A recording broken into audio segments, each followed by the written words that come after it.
Hi hello ഫുജറ മല്ലൂസിന്റെ പുതിയൊരു വീഡിയോയിലേക്ക് സ്വാഗതം. കേരളത്തിൽ ഇപ്പോൾ ദിനംപ്രതി ചൂട് കൂടി വരികയാണ്. ഒരു ചെറിയ അശ്രദ്ധ മൂലം നമ്മുടെ വിലപ്പെട്ട ജീവൻ നഷ്ടമായേക്കാം. സൂര്യാഘാതം എന്താണ്, അതിൽ നിന്നും എങ്ങനെ രക്ഷപ്പെടാം? ഇന്ന് നമുക്ക് വളരെ പ്രധാനപ്പെട്ട ചില കാര്യങ്ങൾ നോക്കാം. ചൂടിന്റെ കാര്യത്തിൽ ഇപ്പൊ മുൻപന്തിയിൽ നിൽക്കുന്നത് പാലക്കാടാണ്. 40 ഡിഗ്രി സെൽഷ്യസ് ആണ്. കൊല്ലവും കോട്ടയം പിന്നാലെ തന്നെയുണ്ട്. 38 to 39 ഡിഗ്രി സെൽഷ്യസ് ആണ് പോയിക്കൊണ്ടിരിക്കുന്നത്.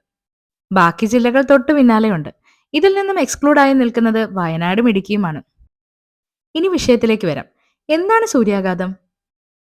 സൂര്യന്റെ ചൂടുകൊണ്ട് ശരീരത്തിന്റെ താപനില അപകടകരമായി ഉയരുന്ന അവസ്ഥയാണ്. ശരീരത്തിന് സ്വയം തണുപ്പിക്കാൻ കഴിയാതെ വരുമ്പോൾ ഇത് സംഭവിക്കുന്നു. സാധാരണയായി 40 ഡിഗ്രി സെൽഷ്യസിന് മുകളിലായാൽ അത് അപകടകരമാണ്. എന്തെല്ലാം കാരണങ്ങൾ കൊണ്ടാണ് സൂര്യാഘാതം ഉണ്ടാകുന്നത്? കടുത്ത ചൂടിൽ ദീർഘനേരം നിൽക്കുന്നത്, വെള്ളം കുറച്ചു കുടിക്കുന്നത്, ചൂടിൽ കനത്ത ജോലികൾ ചെയ്യുന്നത്, അല്ലെങ്കിൽ അടച്ചിട്ട വാഹനത്തിൽ എയർ സർക്കുലേഷൻ ഇല്ലാതിരിക്കുന്നത്, ഇവയെല്ലാമാണ് പ്രധാന കാരണങ്ങൾ. സൂര്യന്റെ താപനില ഉയരുന്നത് മൂലം രണ്ട് കാര്യങ്ങളാണ് ഉണ്ടാകുന്നത്. ഒന്ന്, ഹീറ്റ് എക്സോഷൻ അഥവാ ചൂടുകൊണ്ടുണ്ടാകുന്ന ക്ഷീണം. അതുപോലെ തന്നെ ഹീറ്റ് സ്ട്രോക്ക്, അതാണ് സൂര്യാഘാതം.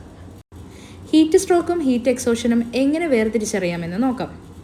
ഹീറ്റ് എക്സോഷൻ സംഭവിച്ചവരിൽ വിയർപ്പിന്റെ അളവ് കൂടുതലായി കാണപ്പെടുന്നു.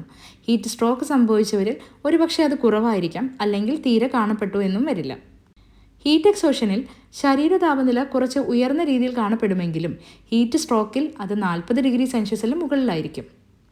ഹീറ്റ് സ്ട്രോക്ക് അഥവാ സൂര്യാഘാതത്തിൽ സാധാരണയായി ബോധക്ഷയമാണ് കണ്ടുവരാറ്. പക്ഷേ ഹീറ്റ് എക്സോഷനിൽ സാധാരണ ബോധക്ഷയത്തിനുള്ള സാധ്യത വളരെ കുറവാണ്.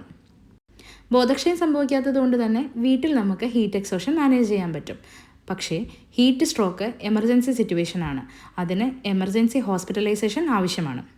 ഹീറ്റ് എക്സോഷൻ അഥവാ ചൂടുകൊണ്ടുള്ള ക്ഷീണം കാഠിന്യമുള്ളതാണെങ്കിൽ വൈദ്യസഹായം നിർബന്ധമായും തേടിയിരിക്കണം. കാരണം ഓരോ ജീവനും വിലപ്പെട്ടതാണ്. എങ്ങനെയെല്ലാം നമുക്ക് ഹീറ്റ് സ്ട്രോക്കിനെ പ്രിവെൻറ്റ് ചെയ്യാൻ പറ്റും? ലൈറ്റ് കളറിലുള്ള ഡ്രസ്സസ് യൂസ് ചെയ്യുക. അതുപോലെ തന്നെ കറുത്ത വസ്ത്രങ്ങൾ കഴിവതും ഉപയോഗിക്കാതിരിക്കുക.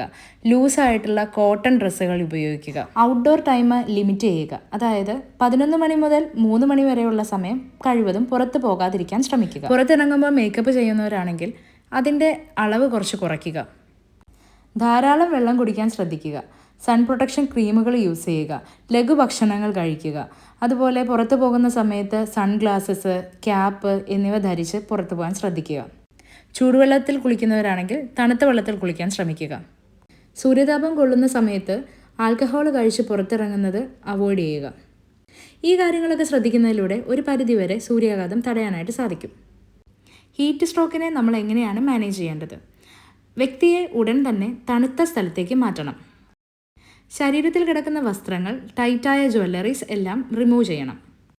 തണുത്ത വെള്ളം തളിക്കുകയോ തുണി നനച്ച് നെറ്റിയിലിടുകയോ ചെയ്യണം. ഇതുകൊണ്ട് തന്നെ സീഷർ അഥവാ അപസ്മാരം ഉണ്ടാകുന്ന അവസ്ഥ തടയാൻ സാധിക്കുന്നു. ബോധക്ഷയം സംഭവിച്ചിട്ടില്ല എങ്കിൽ ധാരാളം വെള്ളം കൊടുക്കാൻ ശ്രമിക്കുക. കഴിവതും കരിക്കും വെള്ളം പോലെയുള്ള വെള്ളങ്ങൾ. എത്ര വേഗം ആശുപത്രിയിൽ എത്തിക്കാമോ അത്രയും വേഗം ആശുപത്രിയിൽ എമർജൻസിയായി എത്തിക്കാൻ ശ്രദ്ധിക്കുക. സൂര്യാഘാതത്തെക്കുറിച്ചുള്ള ഈ വീഡിയോ നിങ്ങൾക്ക് ഏവർക്കും ഇഷ്ടമായി എന്ന് വിശ്വസിക്കുന്നു. ഇനിയും ഇത്തരം അറിവുകൾക്കായി ഈ ചാനൽ സബ്സ്ക്രൈബ് ചെയ്യാൻ മറക്കല്ലേ. നിങ്ങളുടെ അഭിപ്രായങ്ങൾ കമൻറ്റായി രേഖപ്പെടുത്തുക. ഇത്രയും നേരം കേട്ടിരുന്ന ഏവർക്കും നന്ദി. Thanks for watching.